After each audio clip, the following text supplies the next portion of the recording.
মিনা, আজকাল মাথাটা ভারী লাগে। একটু হাঁটলেই শ্বাস নিতে কষ্ট হয়। মিনা, মহিলা কণ্ঠ, চিন্তিত স্বরে। তোমার রক্তচাপটা কি আবার বেড়েছে নাকি? আমি তো বলেছিলাম নিয়মিত ওষুধ খেতে। রাশেদ: ওষুধ খাই ঠিকই, কিন্তু লবণ ছাড়া খাবার ভালো লাগে না তো। হালকা হাসি। মিনা গম্ভীর স্বরে: আর আমি? মিষ্টি দেখলেই নিজেকে সামলাতে পারি না। ডায়াবেটিস যে কত ভয়ঙ্কর তা বুঝলেও মানি না। রাশেদ: দীর্ঘশ্বাস। দেখো, আমাদের দুজনের রোগ আলাদা হলেও সমস্যা একটাই, অবহেলা। মিনা: ঠিক বলেছ। ডায়াবেটিস নিয়ন্ত্রণে না রাখলে চোখ, কিডনি, হার্ট সবই ঝুঁকিতে পড়ে।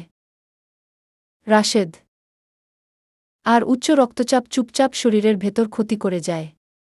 স্ট্রোক বা হার্ট অ্যাটাক কখন যে হয় বোঝাই যায় না।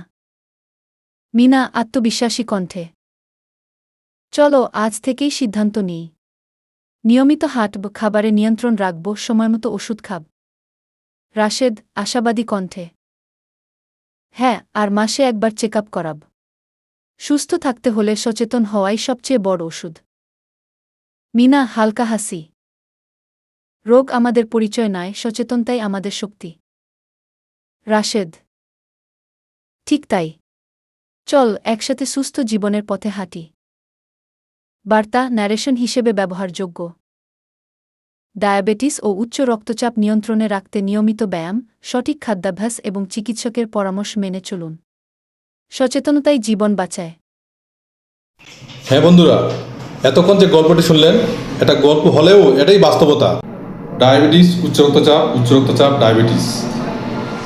ডায়াবেটিস এবং উচ্চ রক্তচাপ একটি আরেকটির সাথে ওতপ্রোতভাবে জড়িত। বর্তমান বিশ্বে ডায়াবেটিস এবং উচ্চ রক্তচাপ একটা মহামারী সমস্যা। আর এই মহামারী সমস্যা থেকে নিজেকে কীভাবে দূরে রাখবেন, বা যাদের ডায়াবেটিস হয়ে গেছে এর থেকে কীভাবে বেরিয়ে আসবেন বা প্রতিরোধ করবেন, আজকে এই বিষয়ে আপনাদের সাথে শেয়ার করব। যাদের ডায়াবেটিস আছে তাদের উচ্চ রক্তচাপ হওয়ার সম্ভাবনা কয়েক গুণ বেশি থাকে। আর ডায়াবেটিস এবং উচ্চ রক্তচাপ উভয় রোগ যখন একই সাথে ঘটে তখন হৃদরোগ, স্ট্রোক এবং কিডনির সমস্যা বেশি দেখা দেয়। কারণ ডায়াবেটিস মূলত রক্তনালীগুলির বেশি ক্ষতিগ্রস্ত হয়। আর যারা স্থূলতা বা মোটা এবং অস্বাস্থ্যকর জীবনযাপন করে তাদের উচ্চ রক্তচাপ হওয়ার সম্ভাবনা বেশি থাকে। তো ডায়াবেটিস হলে যে রক্তনালীগুলি ক্ষতিগ্রস্ত হয়, রক্তনালীগুলি কীভাবে ক্ষতিগ্রস্ত হচ্ছে একটু জেনে নিই। ডায়াবেটিস হলে রক্তের শর্করার পরিমাণ বেশি বেড়ে যায়। অতিরিক্ত গ্লুকোজ রক্তনালীর দেয়ালে চর্বি, ক্যালসিয়াম এবং ফাইব্রাস টিস্যু জমা করে, যার ফলে রক্তনালীগুলি শক্ত এবং সরু হয়ে যায়। রক্তনালীগুলি শক্ত এবং সরু হওয়ার কারণে রক্তনালীগুলিতে রক্ত চলাচল কঠিন হয়ে পড়ে বা রক্ত চলাচল বন্ধ হয়ে যেতে পারে, ইনফ্লামেশন বা প্রদাহ।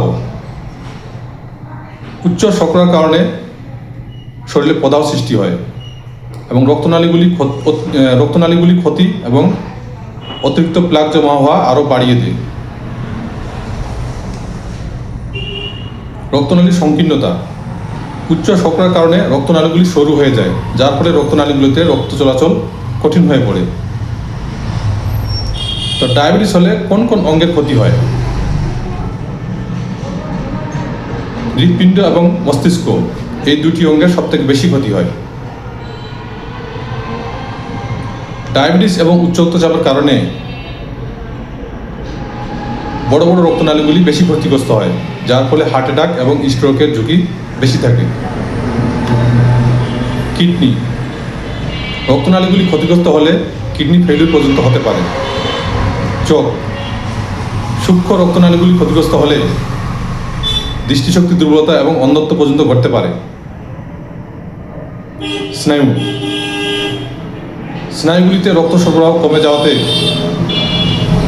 রক্তনালীতে অক্সিজেন সরবরাহ কমে যায়, যার ফলে রক্তনালীগুলি তার কার্যকারিতা হারিয়ে ফেলে। পায়ের সমস্যা, ডায়াবেটিস এবং উচ্চ রক্তচাপের কারণে রক্ত চলাচল কম হওয়ার কারণে পায়ের ক্ষত সারতে দেরি হয় এবং সংক্রমণ হওয়ার ঝুঁকি বেড়ে যায়। তো ডায়াবেটিস এবং উচ্চ রক্তচাপ হলে কী কী ব্যবস্থা নেবেন বা এর থেকে কীভাবে দূরে থাকবেন,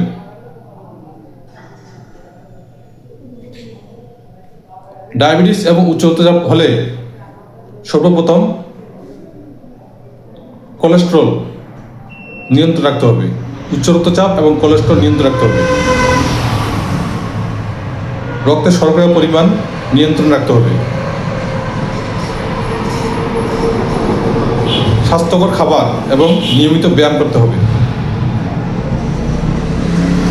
3D মেনটেন করতে হবে।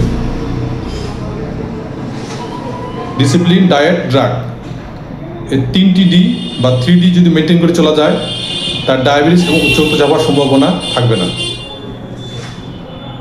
যাদের ডায়াবেটিস আছে সপ্তাহে অন্তত একবার প্রেশার মাপতে হবে। আর যাদের উচ্চ রক্তচাপ আছে মাসে অন্তত একবার ডায়াবেটিস চেক আপ করতে হবে। সপ্তাহে একটা যে কাজটি করতে হবে, 3 মাস পর পর লিপিড প্রোফাইল চেক করতে হবে। যদি 3 মাস পর পর লিপিড প্রোফাইল চেক করা যায় তাহলে আর্লি বা শুরুতেই তা নিয়ন্ত্রণ করা যাবে।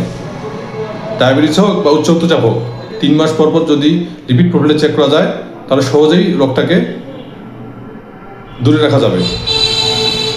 তো ডায়াবেটিসকে আর মহামারী হিসেবে না ধরে একটু সতর্কতার সহিত চললে এর থেকে সহজেই দূরে রাখা যায়।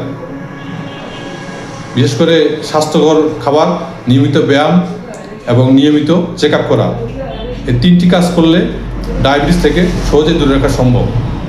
তাই ডায়াবেটিসকে আর না ভয় পাই, নিয়মিত স্বাস্থ্য চেক আপ করি। ধন্যবাদ, ভালো থাকবেন সবাই। আসসালামু আলাইকুম।